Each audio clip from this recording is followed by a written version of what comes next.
தினம்தோறும் விளக்கேற்ற நல்ல எண்ணெய் இதயம் நல்லெண்ணெய். 5 ஆண்டு காலம் நம் தமிழ்நாடு முதலமைச்சர் அவர்கள் மகத்தான பல திட்டங்களை தந்து இந்த நாட்டினுடைய முதலமைச்சர்களில் தலை சிறந்த முதலமைச்சராக உயர்ந்து நிற்கின்ற தலைவர்.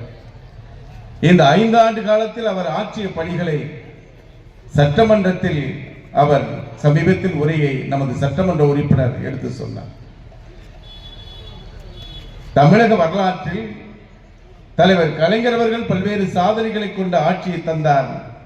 அதன் தொடர்ச்சியாக நம் முதலமைச்சர் இந்த 5 ஆண்டு காலத்தில் நிறைவேற்றிய திட்டங்களை பார்த்து இந்தியாவின் பல மாநிலங்கள் பின்பற்றுகிறது. ஏன் ஒன்றிய அரசே பின்பற்றக்கூடிய அளவில் ஒரு மகத்தான ஆட்சியை தந்தவர் தமிழ்நாடு முதலமைச்சர் என்பதை நான் மகிழ்ச்சியோடு தெரிவித்துக் கொள்கிறேன். தமிழக அரசு ஊழியர்களுக்கான உறுதியளிக்கப்பட்ட ஓய்வூதியத்தை தமிழ்நாட்டில் இருக்கின்ற லட்சக்கணக்கான அரசு ஊழியர்கள் அவருடைய மகிழ்ச்சி அளிக்கின்ற வகையில் 13,000 கோடி ரூபாயில் திட்டத்தை தந்தார்.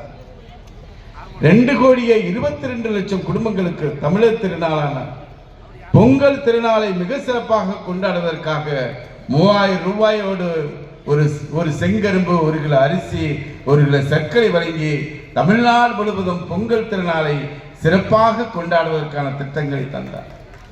இறுதி ஆண்டு படிக்கின்ற நம் பிள்ளைகள் அவர்கள் உயர்கல்வி படிப்பதற்கும் வேலை வாய்ப்புக்கு செல்கின்ற வகையில் 45,000 ரூபாய் மதிப்பிலான மடிக்கணிகள் 10 லட்சம் பேருக்கு வழங்கி சாதித்தவர் நம் தமிழ்நாடு முதலமைச்சர். ஆளுநர் உரைக்கு நன்றி தெரிவிக்கின்ற தீர்மானத்தில் நம் முதலமைச்சர் அறிவித்த அறிவிப்புகளில் முக்கியமானது தலைவர் கலைஞர் அவர்கள் ஆட்சி தொடங்கிய முதல் கோட்டையில் இருந்தாலும் குடிசையில் இருக்கின்ற ஏழை மக்களை பற்றி சிந்திக்கின்ற ஆட்சியை தந்தார். தலைவர் கலைஞர் அவர்கள் குடிசைகளே இல்லாத மாநிலமாக மாற்றுவதற்காக கடந்த 2 ஆண்டுகளாக 2 லட்சம் வீடுகள், கிட்டத்தட்ட 7,000 கோடி ரூபாய்கள் திட்டங்களை நிறைவேற்றி தந்தவர் நம் முதலமைச்சர். ஒன்றிய அரசு எங்காவது வீடு கட்டும் திட்டத்தை செயல்படுத்தியிருக்கிறாரா என்பதை எண்ணி பாருங்கள். இந்த ஆண்டு நம் முதலமைச்சர் ஆளுநர் உரைக்கான நன்றி தெரிவிக்கின்ற தீர்மானத்தில் 1 லட்சம் வீடுகள் 3,500 கோடி ரூபாய்கள் ஒதுக்கீடு செய்து மகிழ்ச்சியான அறிவிப்பை தந்தவர் தமிழக முதலமைச்சர் அவர். அதோடு மட்டுமல்ல, 1,080 கோடி ரூபாயில் முதலமைச்சர் கிராம சாலை திட்டத்தை அறிவித்திருக்கிறார். இன்றைக்கு இருக்கின்ற அரசு விடுபட்ட அரசு ஊழியர்களுக்கும் பகுதி நேர ஆசிரியர் உட்பட அத்தனை பேருக்கும் திட்டங்களை தந்து இந்த ஜனவரி மாதத்திலேயே பல திட்டங்களை தந்து இன்றைக்கு தமிழ்நாடு மக்களுடைய இதயங்களில் சாதித்திருக்கின்ற தலைவர். நாளைய தினம் தமிழ்நாடு முழுவதும் சட்டமன்றத்தில் அறிவித்த அறிவிப்பு 25ஆம் தேதி. நாளைய தினம் 4ஆம் தேதி 4/2/2026 அன்று தமிழ்நாடு முழுவதும் முதியோர் உதவித்தொகை உட்பட பல்வேறு திட்டங்கள் தமிழக முதலமைச்சர் அறிவித்த 10 தினங்களுக்குள்ளாக திட்டங்களை தீட்டி 1,80,000 பேருக்கு முதியோர் உதவித்தொகை உட்பட அத்தனை திட்டங்களையும் தமிழ்நாட்டில் செயல்படுத்துகின்ற நம்ம முதலமைச்சர் மட்டும்தான். எங்கேயாவது பார்க்க முடியுமா? ஒன்றிய பட்ஜெட் பற்றி நமது வழக்கறிஞர் அண்ணன் செல்லபாண்டியன் கொடுத்த அல்வாவை பற்றி சொன்னார். வழக்கமா மாண்புமிகு இந்த நாட்டுடைய பிரதமர் நரேந்திர மோடியினுடைய ஆட்சியில திருமதி நிர்மலா சீதாராமன் நிதி அமைச்சர் வழக்கமா ஒரு திருக்குறளை சொல்லி பட்ஜெட் தொடங்குவார். ஆனால் இதுவரைக்கும் தமிழ்நாட்டுக்கு கடந்த காலங்களில் நிதியே வழங்கல. இந்த ஆண்டு பார்த்தீங்கன்னா திருக்குறளும் இல்லை, எந்த நிதியும் கிடையாது.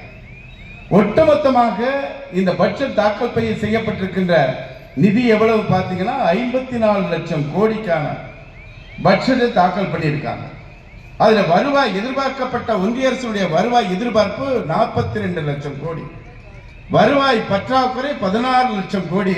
இதை வங்கிகள் மூலமாக கடன் பெற்று ஆட்சி நடத்துவோம் என்று இந்த பட்ஜெட் தந்திருக்கின்ற நிதிநிலை அறிக்கை தந்திருக்கின்ற ஒன்றிய அரசாங்கம், பாஜக அரசாங்கம் தமிழ்நாட்டுக்கு மிகப்பெரிய ஏமாற்றம் தான். எந்த நிதியும் ஒதுக்கீடு செய்யவில்லை என்றால் ஒரு மாநிலத்தை எப்படி புறக்கணிக்கிறார்கள் என்பதை தயவு செய்து எண்ணிப்பார்கள்.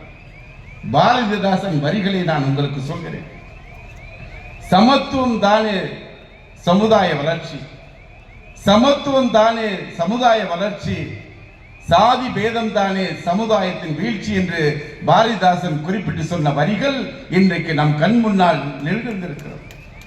சமத்துவம், திராவிட மாடல் ஆட்சி என்பது சமூக நீதியின் அடிப்படையில் எல்லாரும் சமம் என்ற அடிப்படையில் நம் முதலமைச்சர் உருவாக்கி தந்த திட்டங்களால் பொருளாதார வளர்ச்சி 11.19% உயர்ந்திருக்கிறது.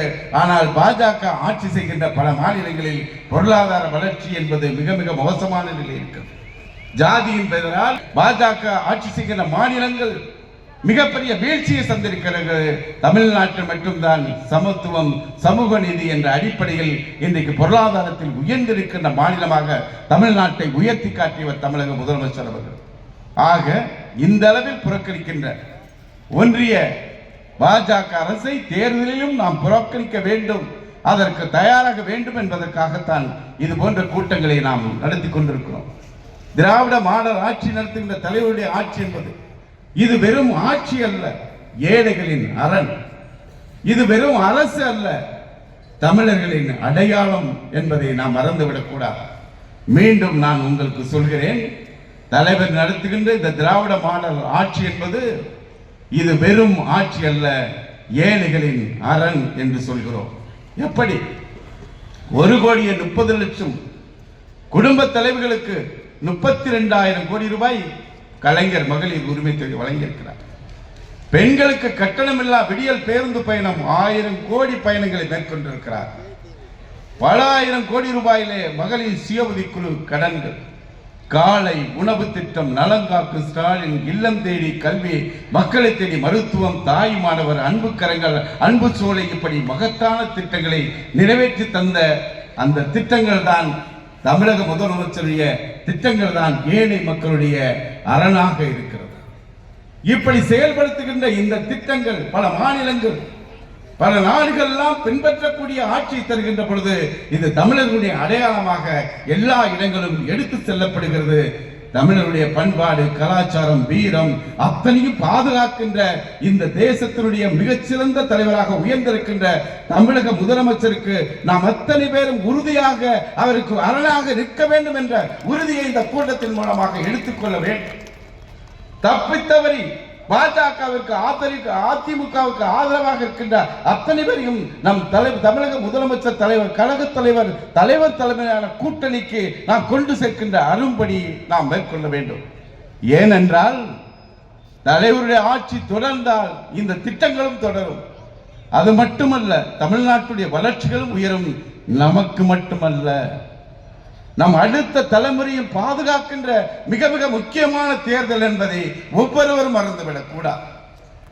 குறிப்பாக இன்றைக்கு தமிழக முதலமைச்சர் கொண்டு வந்திருக்கின்ற திட்டங்களால் நாம் உயர்ந்திருக்கிறோம்.